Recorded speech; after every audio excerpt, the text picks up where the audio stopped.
System riding to the core. Yeah.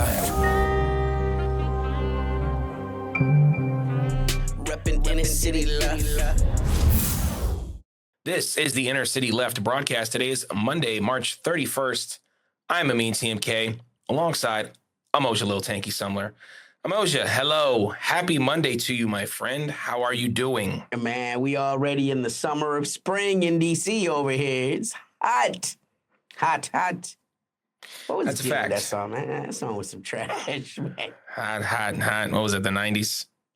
Maybe. You know, man, it was a different time. It was a different world. It was bad back then, and it's way worse now. Oof, there it is. There it is. Okay.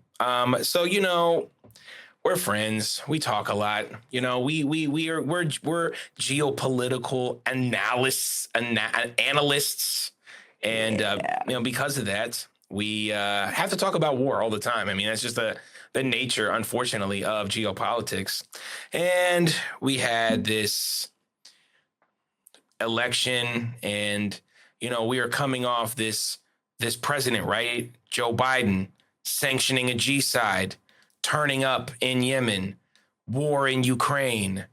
Oh no, a new president came from the West, all right, from the South, from He the Florida, peace president, bro. from Mar-a-Lago, and he said, we're going to stop the war in Ukraine, ceasefire in Gaza, no more endless wars.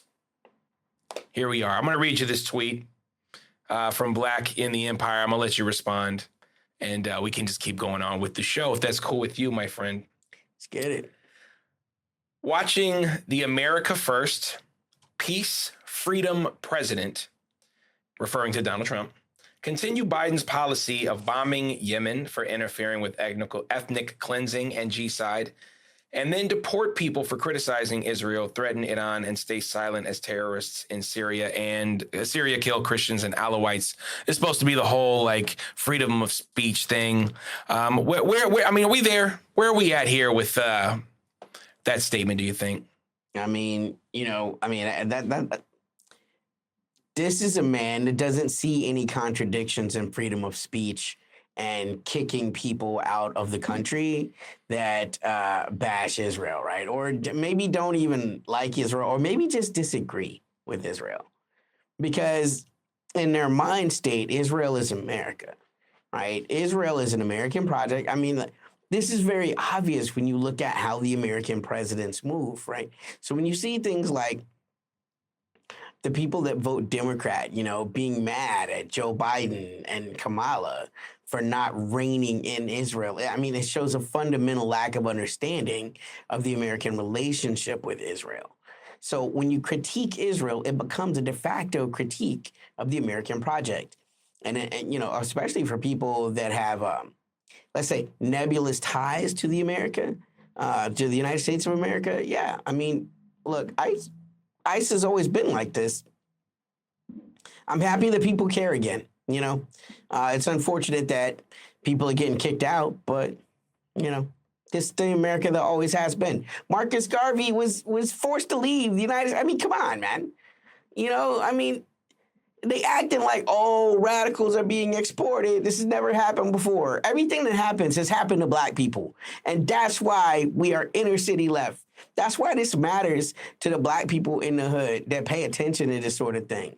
Because, again, everything that they're doing, that this government does to other people, it did to Black people first, or it did to Native Americans first, or both. Great points. I mean, and you can talk, I mean, really, we talk about endless wars. I mean, we can also talk about sort of the war on Black people and the over-policing of every, you know, hood or major, you know, Black and brown community in the United States as well.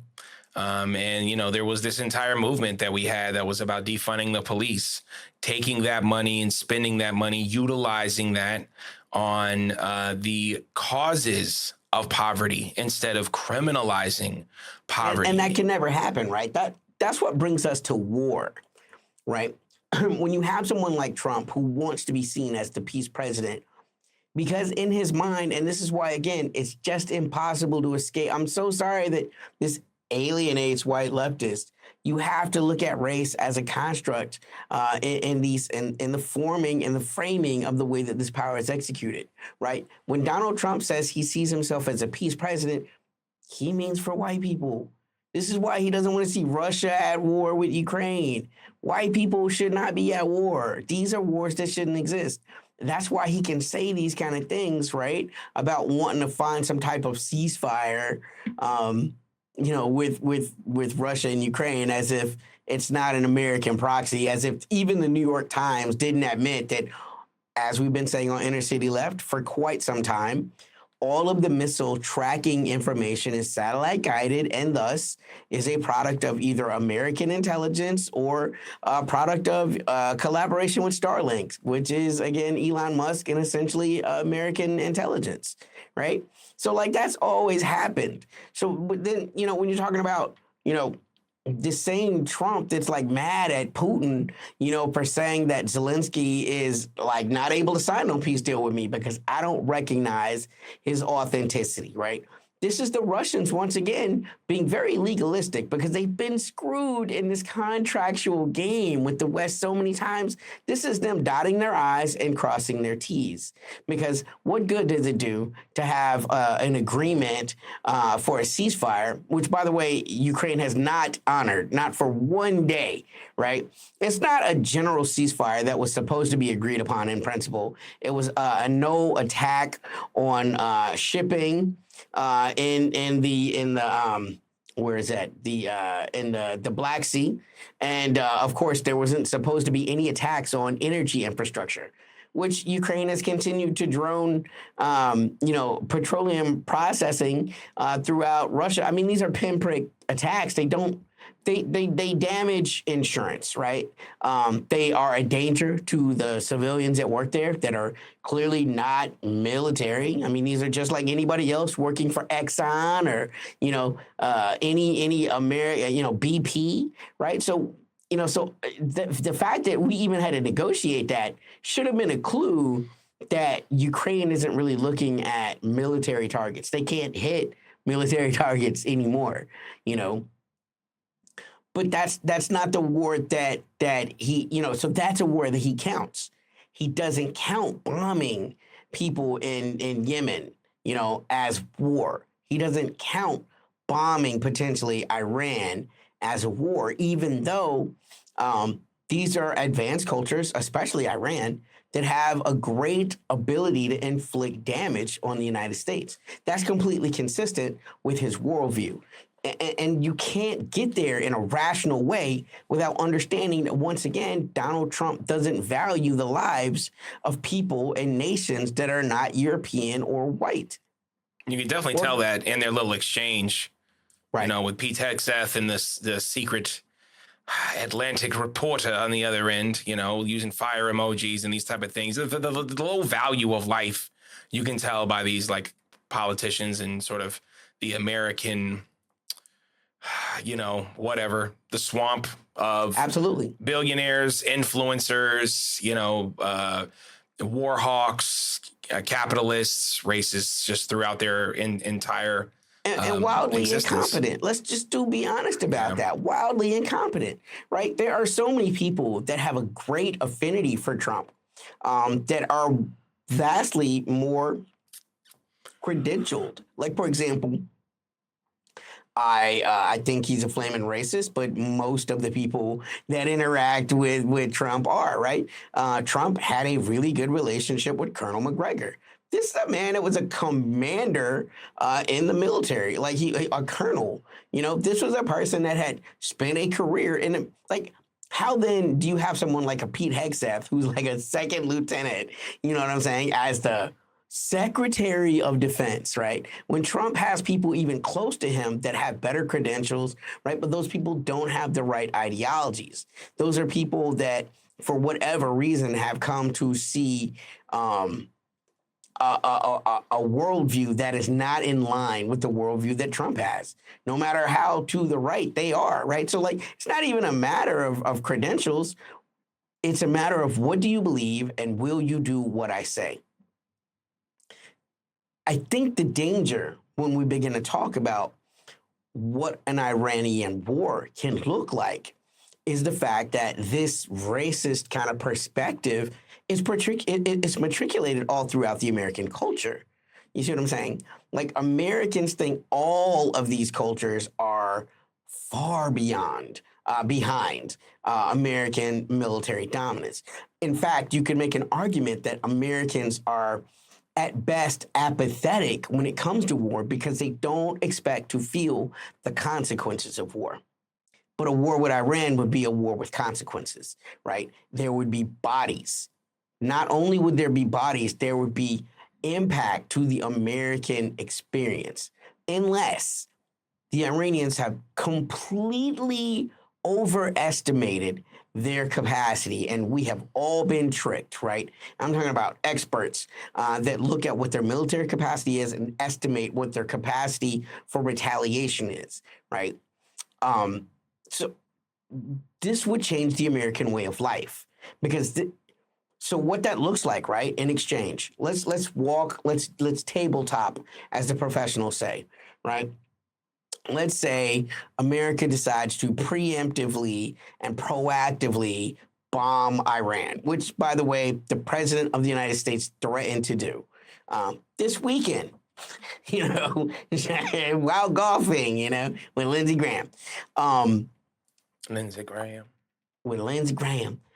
Most of the targets that Americans think they would go for or are hoping they would go for would be the nuclear installations. Now, when I say nuclear, I mean nuclear power. This has been confirmed by the United Nations. It's been confirmed by the IEEE, which is the International Atomic Energy, blah, blah, fucking blah. They're the ones that certify all of the nations that are in the Nuclear Non-Proliferation Treaty. By the way, a treaty that Iran has signed and that Israel has never signed, right? So take that but again, right, Israel doesn't have to.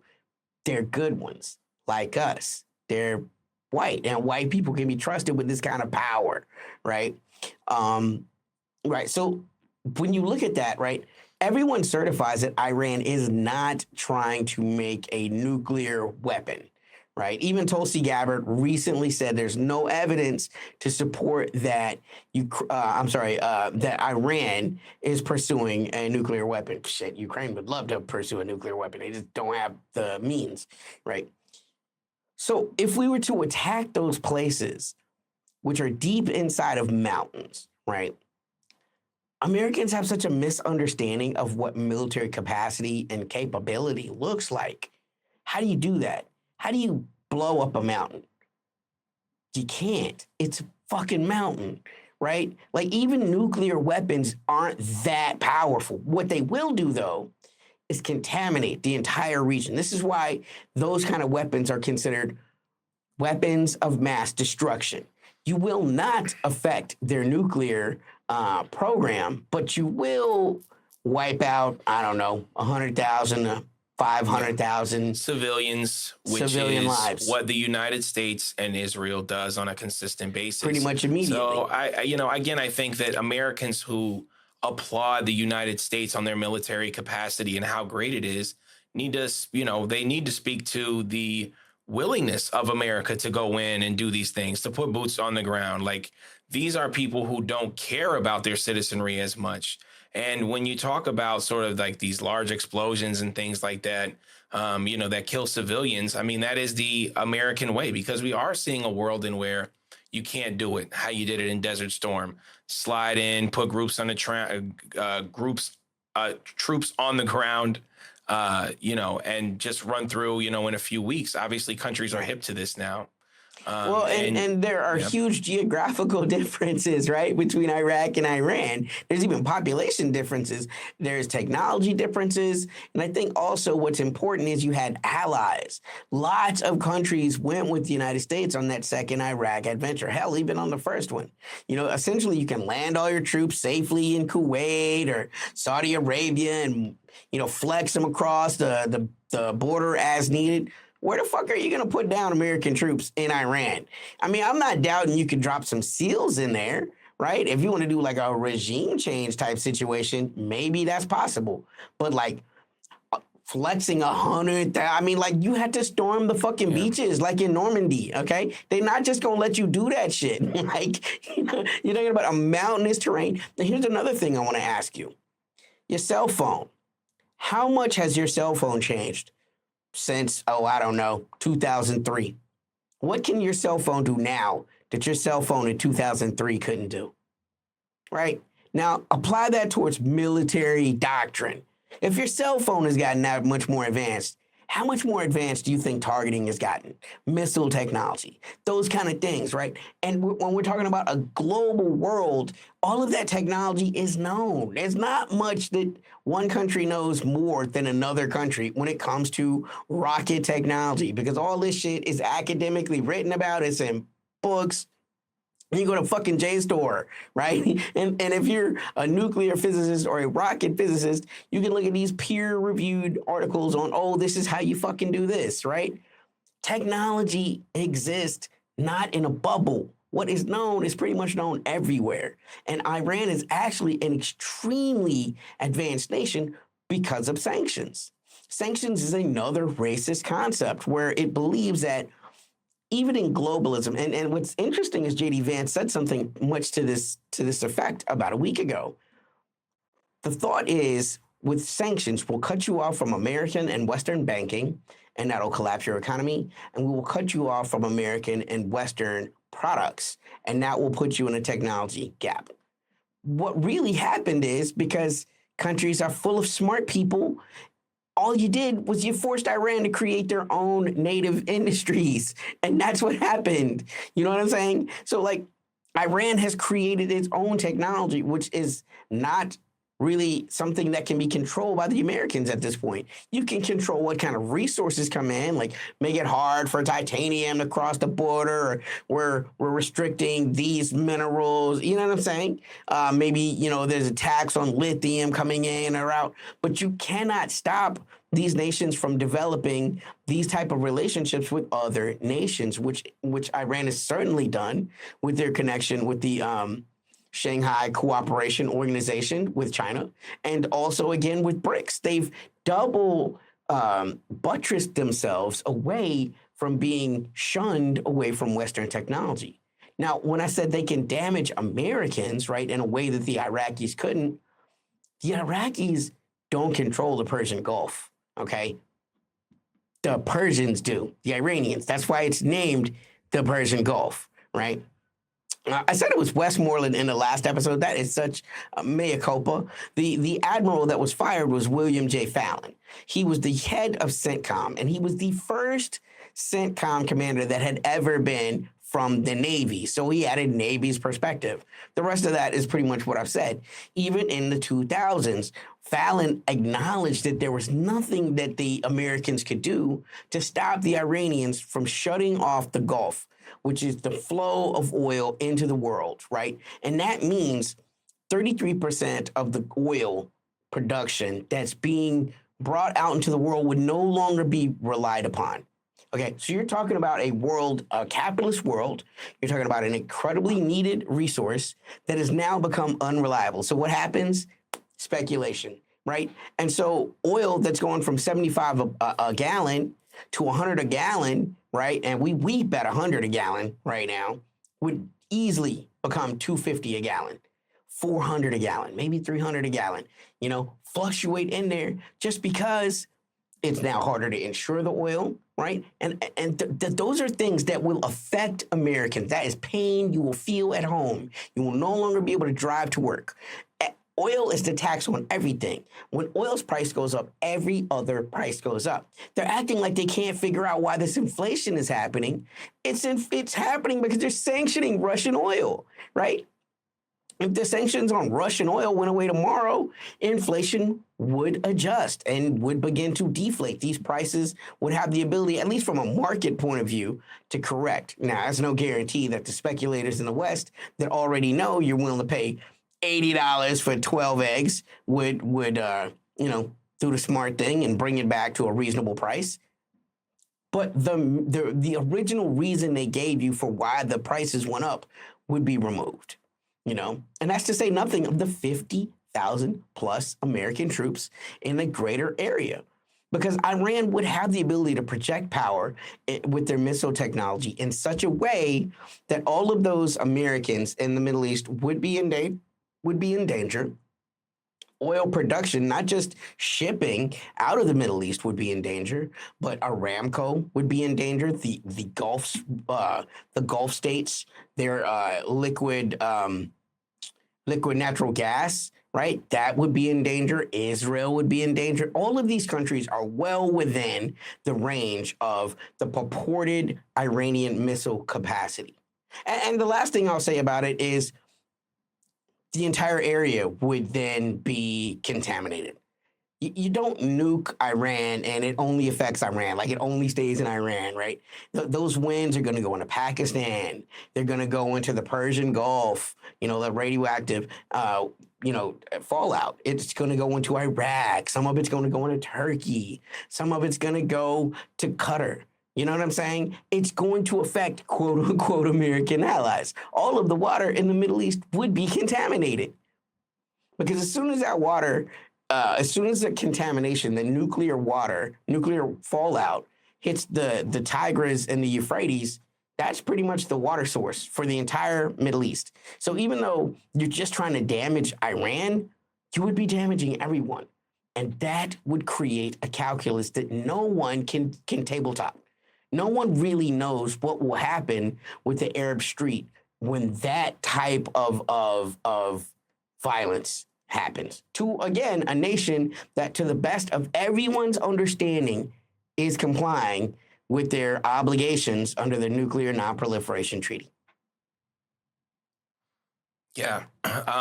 It's interesting to me that this whole discussion surrounding the Ukraine conflict is shaped around, let's get out of Ukraine and go to Iran, and let's get out of Ukraine so we can focus on China. And there is, probably already heard about this, Pete Hegseth announced on Friday that the U.S. would deploy anti-ship missile system to the Philippines. And that what? Is, and it looks as if, the conversation always surround, again, the anti-war president of Donald Trump now posturing here against China. I know you went through the entire, like you said, tabletopping of it on tabletop China. Right. I don't want you to get too far into that. You know what I mean? I don't think we have the time for that. But I am saying, it does seem as if no matter what happens, there is no pivot to peace. It's always a pivot to a different war. It's a pivot to a war that this president prefers. You mentioned sort of the aspect of white supremacy that a person like Donald Trump is going to have when, you have the liberals, which of course are also white supremacists in their own right. But also they like to destabilize Russia because they don't like Russia. Right. And you have Trump saying, well, I don't know. I kind of do enjoy Russia. I like Putin. I like manly men who ride horses and, used to work for the KGB and also win elections, big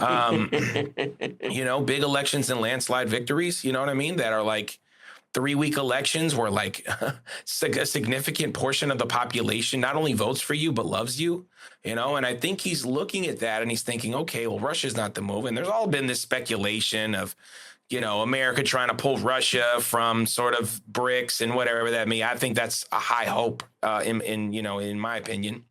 But where and you talked about Iran, right? And you talked about how difficult it is for the United States to pull off some sort of military operation in Iran. China obviously is orders of magnitudes higher, and Russia would be an order of magnitude as well. Many people, the people that know the most, view them to have the best army in the world, not to mention the best drone capacity and possibly the greatest missile and missile defense. But I think the thing about it is like Iran, we mentioned them as like an easier adversary, but Yemen is one of the poorest countries in the Middle East, period. And they're having quite some time dealing with this group. And there was something that we saw on, I don't know if it was a bot or a NOP, you know how it is. Instagram Enter said he left, that's what we do. And it was like, if we had to do it, America could beat the top 50 countries. And I think How? that's what you're getting at, sort of this ridiculous idea of American military power. We're unable to do this, even 50 years ago. I mean, then you think about, the Korean War, and, that's still obviously not resolved. And there are many other tensions surrounding the world where the United States, Vietnam, I think, is another. So many examples. Afghanistan, obviously Iraq is not really necessarily the outcome that they wanted. And they're just constantly going down this path. And so you have China, right? You have that right there. Obviously, there's no in on that. But also just wanted to mention this as well. U.S. launching airstrikes in Somalia. And this is, they're killing ISIS operatives and things of this nature. You That's would gotta think make at their some Syrian point. friends feel weird, feel some sort of way. Right. I mean, in one case, you're killing, members of ISIS in Somalia. In one case, you're promoting them as and having them name themselves as the president. Legitimized. Yeah. There are so many webs that are kind of in this war game. And that's what I mean is destabilizing the world. You have the DOD arguing with the alphabet boys. You know what I'm saying? You got people within the administration. This type of turmoil is what is destabilizing the world, both, like you mentioned, here at home, okay, and also abroad, internationally. Your thoughts on that? Yeah, I mean, the one thing I would correct you on as you were talking about invasions, ironically, as has been demonstrated even by the Ukrainians, Russia's the easiest to invade. At least getting the troops there, they're all going to die because they're probably the best military in the world as far as Not just army us saying that. The people in the know are saying that. That's all we're saying.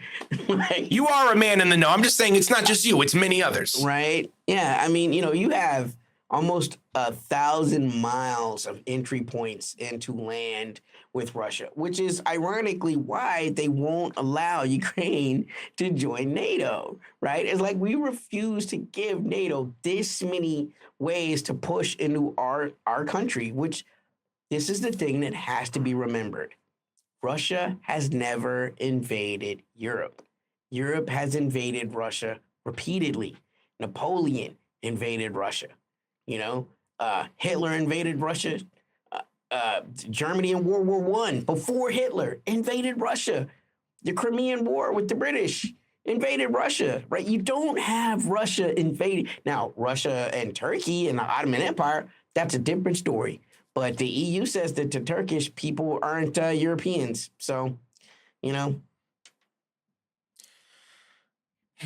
got to look at your country. What is your country doing? Your country is at the in the cookie jar of every other nation state trying to get what they can. And this is the thing with Trump that I really didn't like. I mean, there's so much to dislike. I'm no Trump fan, that's for sure, even though we be accused of it, for goodness sakes, But, right.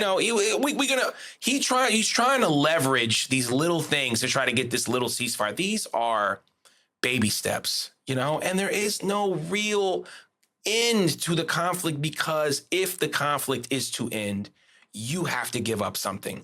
And America just doesn't do that. Right. Every country that's made ceasefires against the Western proponents are being victimized. I mean, the Israelis are still in Lebanon, even with the ceasefire.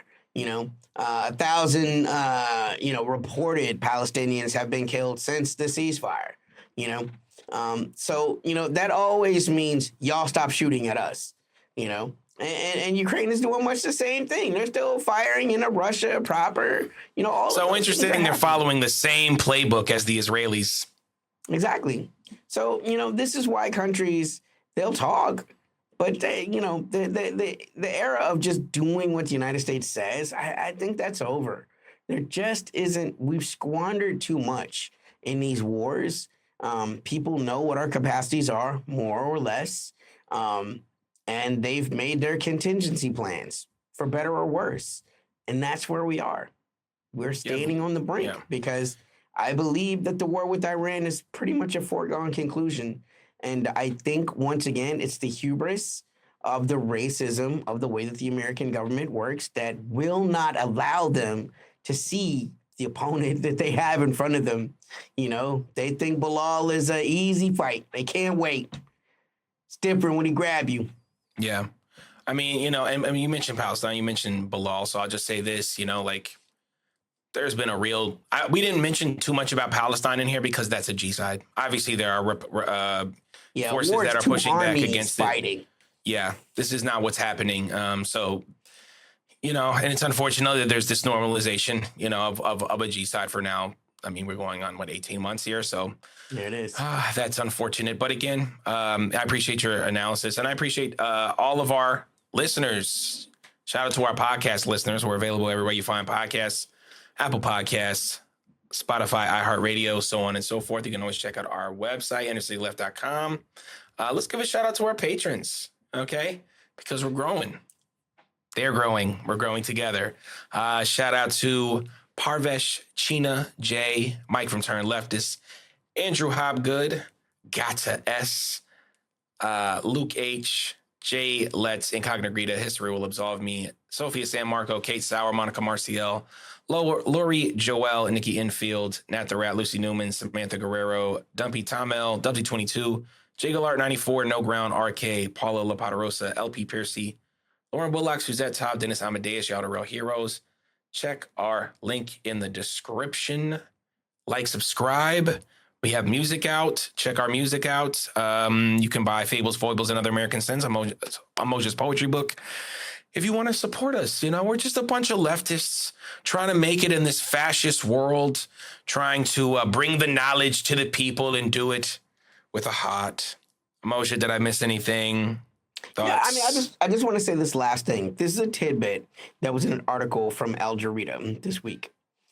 If Trump was to bomb Iran, it represents a potential loss of $2.4 trillion in investment market cap.